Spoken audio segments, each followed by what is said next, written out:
Sir? ರಾಜ್ಯ ಸರ್ಕಾರನೇ ಹೆಚ್ಚಿಗೆ ಮಾಡಿದೆ. ಈಗ ನಮ್ಮ ಪಕ್ಷದ ನಾಯಕರೆಲ್ಲ ಹೇಗೆ ಅದ್ರ ಬಗ್ಗೆ ಪ್ರತಿಕ್ರಿಯೆ ಮಾಡಿದ್ದಾರೆ. ಈಗ ಒಂದು ದ್ವೇಷ ಭಾವನೆಯಿಂದ ಮಾಡಿದಂಥ ಒಂದು ಉದಾಹರಣೆ ಎಲ್ಲ ವಿಶೇಷವಾಗಿ ಭಾರತೀಯ ಜನತಾ ಪಕ್ಷ ಭಾಳಷ್ಟು ಯುವಕರು ಮತ್ತು ಜನರು ಭಾಳ ವಿಶ್ವಾಸ ಮಾಡಿದ್ರೆ ಓಟ್ ಹಾಕಿದ್ದಕ್ಕೆ ಪ್ರತಿಕಾರವಾಗಿ ಹಾಕಿದ್ರೆ ಅಂತ ಅನಿಸ್ತದೆ. ಈ ಸಂದರ್ಭದಲ್ಲಿ ಈಗ ಜೋರತ್ತು ಹಾಕಿಲ್ಲ, ಯಾಕಂದ್ರೆ ಜನರು ಕಷ್ಟದಲ್ಲಿದ್ದಾಗ ಈಗ ದುಬಾರಿ ಮಾಡಬೇಕಿತ್ತು, ಹಿಂದೆ ತಗೋಬೇಕು ನಾವು ಆಗ್ರಹ ಮಾಡ್ತೀವಿ. ಸರ್, ಗ್ಯಾರಂಟಿ ಯೋಜನೆಗಳನ್ನ ಉಳಿಸ್ಕೊಳ್ಳಲು ಈ ರೀತಿ ಜನಸಾಮಾನ್ಯ ಹೊರೆ ಹಾಕಿದ್ರೆ ಯಾವ ರೀತಿ ಅಂತ ಸರ್? ಅದೇ ಒಂದು ಕೈ ಕೊಡೋದು ಕೈ ಕಸ್ಬೋದು ಮೊದಲಿಂದ ಇದಾದ ಜನರು ತಿಳಿದಿರಕ್ಕಿಲ್ಲ.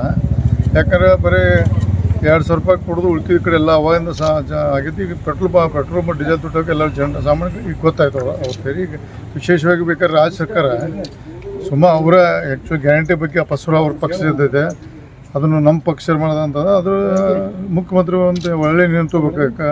ಸಾಮಾನ್ಯ ಜನರಿಗೆ ದುಬಾರಿ ಮಾಡೋದು ಒಳ್ಳೆಯದಲ್ಲ.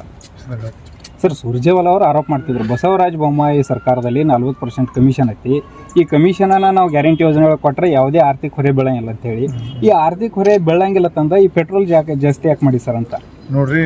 ಒಬ್ಬ ಜವಾಬ್ದಾರಿ ಸ್ಥಾನಗೊಂದು ಸುರ್ಜೇವಾಲಾ ಅಂತ ಜವಾಬ್ದಾರಿ ಮಾತಾಡೋದಕ್ಕೆ ಕಾಂಗ್ರೆಸ್ ಫಸ್ಟ್ ಈ ಮಟ್ಟ ಕಾಂಗ್ರೆಸ್ ಯಾಕಂದ್ರೆ ದಿಲ್ಲಿ ಮಟ್ಟ ನಾಯಕರು ಅಸೋಸಿಯೇರಿದ ಪಕ್ಷದ ಬಗ್ಗೆ ಆಯ್ತು ಜನರ ಬಗ್ಗೆ ಭಾವನೆ ಎಲ್ಲ ಗೊತ್ತಿಲ್ಲದೆ ಮಾತಾಡ್ತಾರಲ್ಲ, ಅದ್ರ ಬಗ್ಗೆ ಈಗ ಸುರ್ಜೇವಾಲಾದಿಂದ ಕಾಂಗ್ರೆಸ್ ಈ ಮಟ್ಟಕ್ಕೆ ಬಂದಿದೆ.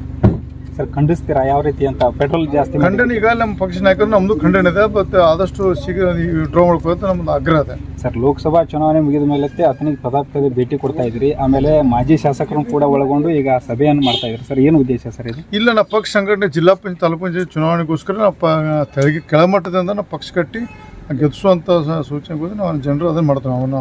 ನಾವು ಹಂಗೈತಿ ಹಿಂಗೈತಿ ಚರ್ಚೆ ಮಾಡ್ತಿಲ್ಲ, ಪಕ್ಷ ಸಂಘಟನೆ ಮಾಡೋಕೆ ಒತ್ತು ಕೊಟ್ಟಿದ್ದೀವಿ. If you like this video, ಬೇಗ ಲೈಕ್ ಮಾಡಿ, ಕಾಮೆಂಟ್ ಮಾಡಿ, ಶೇರ್ ಮಾಡಿ ಹಾಗೂ ಯೋಯೋ ಟಿವಿ ಕನ್ನಡವನ್ನು ಸಬ್ಸ್ಕ್ರೈಬ್ ಮಾಡಿ.